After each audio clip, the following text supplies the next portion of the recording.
Bonjour à toutes et tous. L'été arrive à sa fin, ou encore quelques jours de vacances pour certains et certaines, mais la rentrée arrive à grands pas avec pour certains et certaines de nouveaux challenges, peut-être un nouvel emploi ou peut-être une sélection interne. Et donc voici quelques conseils pour passer un entretien d'embauche ou pour passer une sélection en interne. Cela peut vous paraître évident, mais soyez à l'heure. Ayez une tenue vestimentaire correcte, oubliez les jeans, les t-shirts, les débardeurs, les baskets. Privilégiez pour les hommes un costume cravate ou un pantalon chemise cravate avec des petites chaussures de ville. Et pour les femmes, un tailleur pantalon ou un tailleur jupe ou tout simplement un pantalon avec un chemisier, une blouse, idem avec la jupe. Lorsque vous allez rentrer dans cette salle d'entretien, éteignez votre téléphone portable ou passez-le en mode avion. Rien de plus désagréable que d'entendre un téléphone vibrer ou sonner. Asseyez-vous convenablement lorsque vous allez vous installer sur le lieu de l'entretien, pieds bien ancrés au sol, le dos bien droit. Le dos ne doit pas être soutenu par le dossier de votre siège. Vous serez ainsi dans une position dynamique.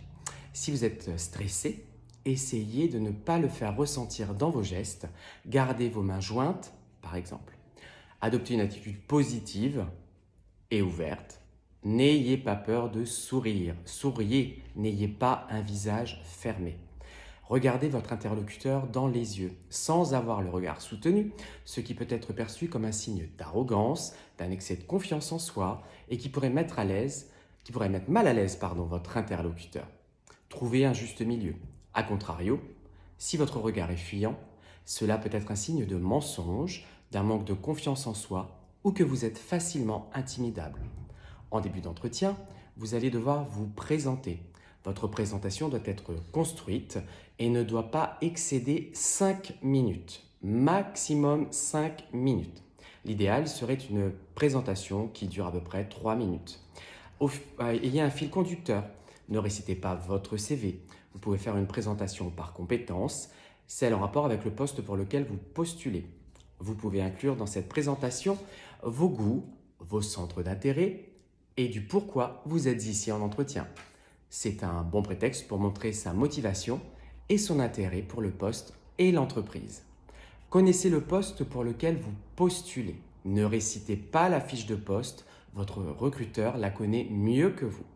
Ayez une connaissance de l'entreprise pour laquelle vous postulez, son histoire, ses performances économiques, ses projets. Si vous n'avez pas compris une question, demandez à votre recruteur de la répéter ou de la reformuler. Si vous avez un doute sur la compréhension d'une question, reformulez-la pour être sûr de l'avoir bien comprise, ce qui vous évitera de répondre à côté de la plaque. Par exemple, j'entends votre question. Pourrais-je avoir plus de précision sur le sens de celle-ci? Ne laissez pas la porte ouverte à l'interrogation pour ne pas laisser le débat s'installer. Tournez toujours les choses de manière positive. Évitez de parler de sujets polémiques. Soyez court, concis et efficace dans vos réponses. À la fin de l'entretien, si votre recruteur vous demande si vous avez quelque chose à ajouter, ne répondez jamais par la négative. Au contraire, c'est le dernier moment où vous pourrez montrer à nouveau votre motivation. Si un point n'a pas été abordé et qu'il vous semble important, mentionnez-le à ce moment-là. Et puis avant de partir, remerciez toujours votre interlocuteur pour cet entretien. Il y a également des questions inévitables qui vous seront posées, des questions incontournables qui vous seront posées lors de cet entretien.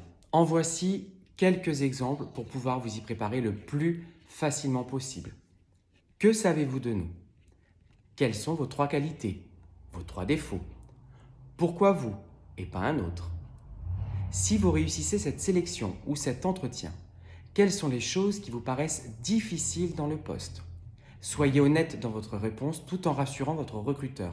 Ne répondez pas rien si ce n'est pas le cas. Qu'allez-vous apporter au poste? Qu'attendez-vous du poste? Quelles sont vos motivations pour le poste? Quels sont vos points forts, vos points faibles, vos axes de progression? Que dit-on de vous? Quelles sont vos valeurs?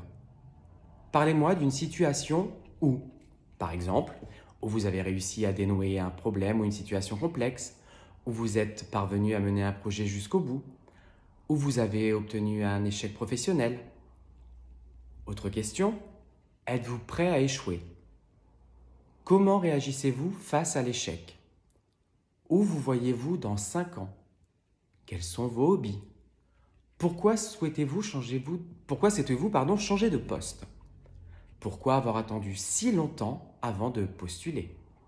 Si vous avez un trou dans votre CV, comment expliquez-vous ce trou dans votre parcours? Si vous postulez pour un poste de manager, voici d'autres questions qui risquent de vous être posées. Qu'est-ce qu'un manager? Quel manager souhaitez-vous être? Comment réagirez-vous en cas de conflit? Êtes-vous un leader? Et si vous postulez pour un poste de cadre, voici d'autres questions. Qu'est-ce qu'un cadre d'entreprise? Que faites-vous lorsque les objectifs de vos équipes ne sont pas atteints? Quelle est votre façon de fonctionner, de manager? Quelles sont vos perspectives d'avenir? Avez-vous des difficultés à porter un projet d'entreprise? Si vos équipes sont démotivées, comment agissez-vous? Êtes-vous un leader? Êtes-vous capable de travailler sous pression? Voici. Voilà, j'espère avoir levé le doute sur certaines interrogations. Je vous souhaite une bonne sélection, un bon entretien.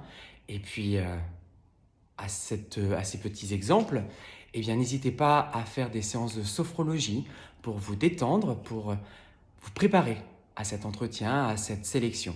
Bon courage à vous.